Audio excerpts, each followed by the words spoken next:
Liquor scam కేసులో arrest అయి తీహార్ జైల్లో ఉన్న బీఆర్ఎస్ ఎమ్మెల్సీ కవితను మాజీ మంత్రులు సబితా ఇంద్రారెడ్డి, సత్యవతి రాథోడ్ కలిశారు. మంగళవారం ఉదయం ఢిల్లీలోని తీహార్ జైలుకు వెళ్లిన మాజీ మంత్రులు కవితతో ములాఖాత్ అయ్యారు. ఆమె యోగక్షేమాలు అడిగి తెలుసుకున్నారు.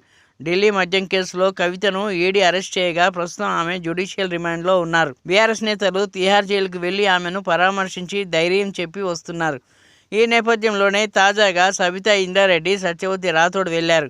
గతంలో ఆర్ఎస్ ప్రవీణ్ కుమార్, బాల్కాసుమన్లు కూడా కవితను కలిసిన విషయం తెలిసిందే. అలాగే 2 రోజుల క్రితం బీఆర్ఎస్ వర్కింగ్ ప్రెసిడెంట్, మాజీ మంత్రి కేటీఆర్ కూడా కవితతో ములాఖాత్ అయిన విషయం తెలిసిందే.